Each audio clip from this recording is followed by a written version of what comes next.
చాలా అరుదుగా చూస్తాం ఈ రేంజ్ కళాఖండాలని. తెలియక ఈ సినిమా పేరు నోట్లోకి వస్తే మసి, చూద్దామన్న ఆలోచన వస్తే నాశనం, రిస్క్ చేసి చూస్తే మట్టి అయిపోతాడు. ఫస్ట్ పార్ట్ అప్పుడు అడ్వాన్స్ ఐడియాగా వస్తే ఈ సెకండ్ పార్ట్ ఆది మానవుల కాలంలోనే అంతరించిపోయిన దానిలా వచ్చింది.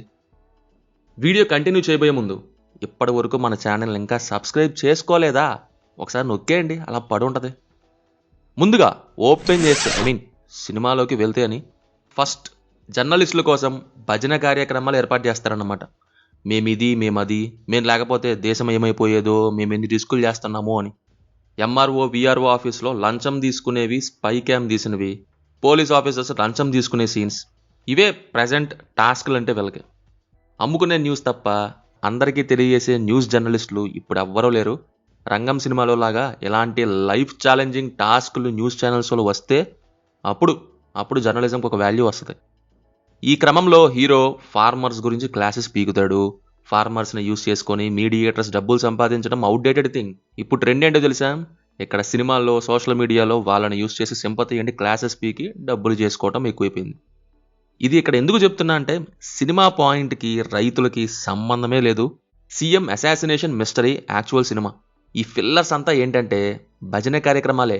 ఇదే కాదు, ఫార్మర్స్ నుంచి స్టార్ట్ చేసి ఎమ్మెల్యేల భూ కబ్జాలు, ఇల్లీగల్ మైనింగ్, జాబ్ అంటూ గల్ఫ్ దేశాల్లో ఫ్రాడ్స్, అవి అసలు సినిమాకి సంబంధమే లేనివన్నీ ఇరికించి ఫుల్ చిరాకు తెప్పించారు ఫస్ట్ హాఫ్.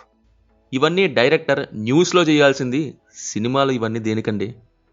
స్టోరీ టెల్లింగ్ చేయాల్సింది కాస్త డ్రీమ్స్లో వేసుకునే న్యూస్ టెల్లింగ్ క్యాసెట్ మన మొహాన కొట్టారన్నమాట. ఇక్కడ దాకా ఫస్ట్ హాఫ్. ఇక సెకండ్ హాఫ్ ఉంటుంది.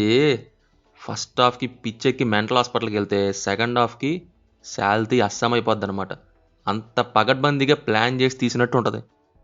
అన్నీ నేనే చెయ్యాలి, దేశంలో ఎవరికి ఏం చేత కాదు అనేలా ఉండే ఇతను ఒక హీరో, అతను వెనకాల ఒక దిక్కుమాలిన గ్యాంగ్. అన్నీ తెలిసి కొద్దిసేపు ఏం తెలియనట్టు యాక్ట్ చేద్దామని ఈయన ఒక సీఎం అంట. సినిమా ఫస్ట్ మినిట్లోనే వీడియో చూపిస్తే అయిపోయేదాన్ని.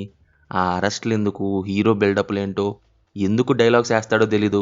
కనుక్కోండి, అన్నీ నేనే చెప్పేస్తే 1వ తారీఖు వచ్చి శాలరీ తీసుకుంటాడా అని అంటాడు, మళ్ళీ హీరోనే చెప్పేస్తాడు.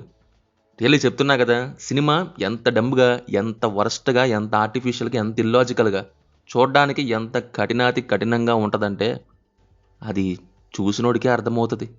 మేకుల మీద మేకులు దింపి టార్చర్ చేస్తారనమాట. పోలీసులు లాకప్లో వేసి వాళ్ళ ట్రీట్మెంట్ ఇస్తారంటారు కదా, ఇక్కడ జర్నలిస్ట్ అయిన డైరెక్టర్ ఆయన ఈ సినిమాతో అదే ఇచ్చారు.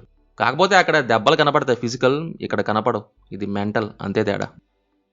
Performances wise all did wonderful artificial acting. ఎవరికి వారే తోపని నిరూపించుకునేలా ఎగబడి చేశారు ఆర్టిఫిషియాలిటీ విషయంలో. బీజిఎమ్స్ అని ర్యాండమ్ వన్స్, సాంగ్స్ బొక్క. ఫైనల్లీ అది సంగతే. ఇది ప్రతినిధి 2 చూసొచ్చిన తర్వాత నా పరిస్థితి. సినిమా చూసుంటే మీకు ఎలా అనిపించిందో కింద కామెంట్స్లో మనతో షేర్ చేసుకోండి. రివ్యూ నచ్చితే మన ఛానల్ని సబ్స్క్రైబ్ చేసుకోండి. Will meet in next video. Thank you. జై హింద్.